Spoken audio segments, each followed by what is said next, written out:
sokalisa tuwana wembukesindwa yishobalayo yesabukwela masibweni usiye subyakanya utatesela nje sobhukuza ube maqashe egeleni ube njengenayithi unyabethi file kanti yethwese uyibanda yebo kumqhizo lapho amayhamana obezala ebudunguzeli obemathakada lubhasa ubantu phetshe kantombi bephaqome qombembulana fulana wanetha wamshaba amaniki usokwanyokwa vuthulima isidonda sawise ngosa sadonda abantu nawubabingelana njengotshwala udonda umina ebekhibeni ubemqashulwa ubenjengayathi nabo ngasondaba lwana bankakasembakhumba usakhamze mkhonto ebakwasensuwasi ungabalantu usilasa ugakhiphe silasa yebenziswe njengabhodla abantu umnapho kumbhendukana engigubha yehlela umnandi ngabondi womuthi ungamnandi besudliwa zindlovu yabona sibonyama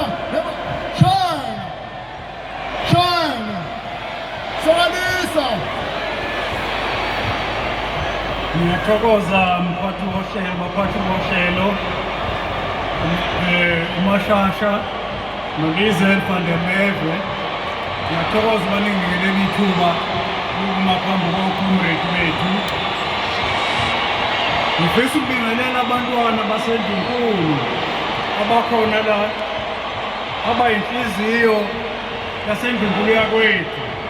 Ngibingelela amakhosi azinsika zesizwe phansi kwesilo.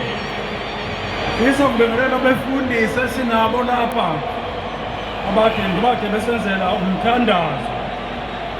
Sikhulekela sonke isizwe esikhona bese ngibingelela ngokukhethekile umengameli weqembu le-IFP Bulawayo. Ngibingelele iphini lakhe umntwana Inkosi umzalo. Ngibingelela usihlalo kazwelonke ubaba uGwana. Ngibingelele usihlalo we-province obuye futhi abe ne-candidate ye-IFP KwaZulu Natal. Ngibingelele uSecretary General uMapholoba. Ngibingelele nabo bonke ababambisene neqembu ebuholini obuphezulu. Ngibingelela amabutho onke esinawo lapha namhlanje. Ngibingelela amashenge eze lapha ukukhumbula ushenge kulolu suku oluqoka kangaka. Ngibingelele nathi sonke-ke esikhona ikakhulukazi esingani lapha kokomredi sanibonani nonke. Ngifisa ukuqala bakomredi mhlambe ngicaphune okwashiwo umntwana mayechaza ukuthi inkatha isho ukuthini kuyena. Umntwana ukhotha yena manje lapha athi khona uhambo lwami lenkatha bekuwuhambo lomphefumulo wami 40 eminyaka. Nginikele ngesikhathi sami amandla ami nemikhuleko emisebenzini yalenhlangano ngoba ngikholelwa ukuthi izikhathi zonke inkatha inezwi elidingekayo nelihlonziwe neqhaza elikhulu elibambile. Amazwi omntwana-ke lo echaza ukuthi inkatha isho ukuthini kuye. Ngiyathobeka ngokunikwa leli thuba ukuzokweseka inkatha Freedom Party njengoba izokwethula imanifesto yayo ngolimi lwesiZulu. Uma konke sekungomumo kulokho okuhlonze ukwenzeka sithi intaka ibekelwe amazolo. Ngakho-ke nangalolu khetho masilapha sibheke umhla ka-29 sisho njalo. Lokho kuchaza ukuthi inyoni eyintaka ihlalelwe inqwaba yentokozo. Abantu babuka ngendlela yokuvuma kwezimo ezibavumayo ukuze benze ngokwedlulele kulokho abakuphokophele ukukuzuza. Ngiyethemba konke kuzoba impumelelo, hayi kuphela ngemanifesto, kodwa nangokufezisa yokufakazisa konke okudinga ukuba sikwenze. Njengentanga ithokozela amazolo, kumele simbonge umdali ngalelizwe elihle esiphila kulo. Kunezinto eziningi zomdabu kanye namathalente anhlobonhlobo enza kuhlaleke kahle futhi kube usizo kuzo zonke izakhamuzi zakuleli. Igama elithi manifesto limukela kwelesilathini elithi manifestum, lichaza ukwethula imigomo, izinhloso kanye nezimiso zenhlangano. I-IFP namhlanje lichaza ukwethula imigomo, izinhloso kanye nezimiso zenhlangano.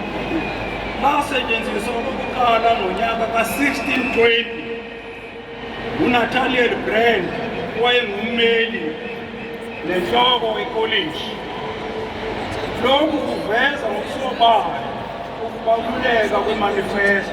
Izakhamuzi eziningi ziyokusho ngokusobala ukuthi sesibe nama-manifesto amaningi, mhlawumbe zize zithi asenele manje. Cha, asibe nesineke. Ama-manifesto ayasiza ukuba sikhethe ukuthi yiliphi iqembu elizosifezela iy'njongo zethu.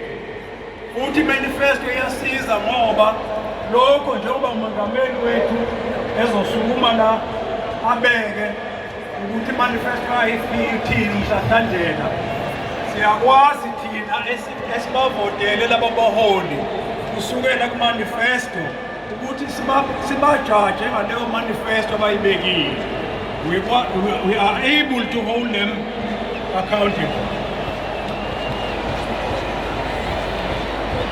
Ngakho-ke i-Freedom Party, i-National Freedom Party yasungulwa umholi owayezibophezele emphakathini, owawubambisene kuko konke empilweni. Wayekholelwa ukuthi i-Afrika iney'mpendulo ezinselelweni eziningi ezafika noguquko lwezimboni kanye nempucuko. Isicelo sami sithi ngabe yikuphi esikuthembisa abantu kumele kufezeke njengamanje. Ngokwevile kumele singayeki ukwenza ubuntu. Uma ngikhuluma nje kancane ngekhono lomntwana nokuthi ephethe kanjani, ngizothi qaphu ngesilungu ngoba mina ngisukumela kuphela ukuba ngizokhuthaza. The ability and tenacity of Prince Mongusuthu to pay attention to detail and the future of South Africa was evident from his insistence on the need for the clarification of the Zulu King status and traditional leadership in the new constitution of South Africa. He decided that unless this attention was paid to this nitty-gritty, the IFP would not participate in the 1994 elections. So concerned was he about this issue that he was prepared to sacrifice the political party that we are gathered about today and which he had founded, and he toiled for every minute of his life.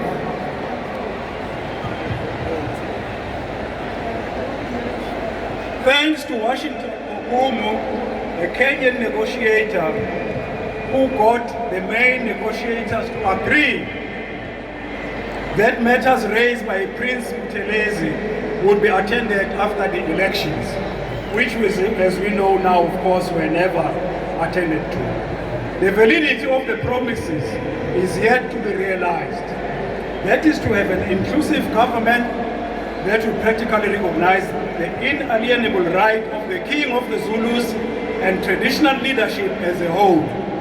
Amakosi and Izigodlo to participate in South African politics fully has yet not been realized.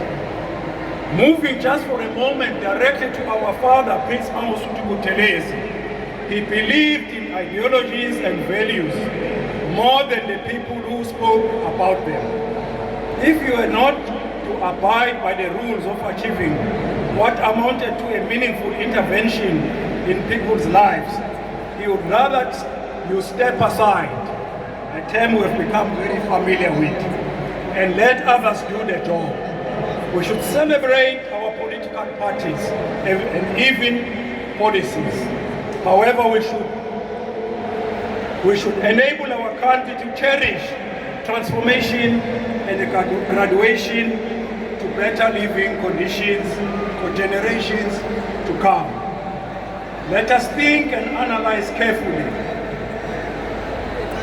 before we approach the ballot box.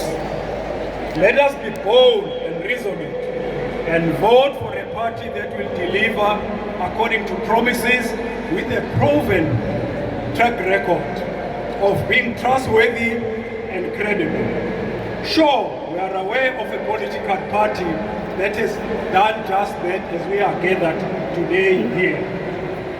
Maybe as masemgcina njengoba ngishilo ukuthi amazi ambalwa la ukukhombisa ukuxhasa njengomndeni.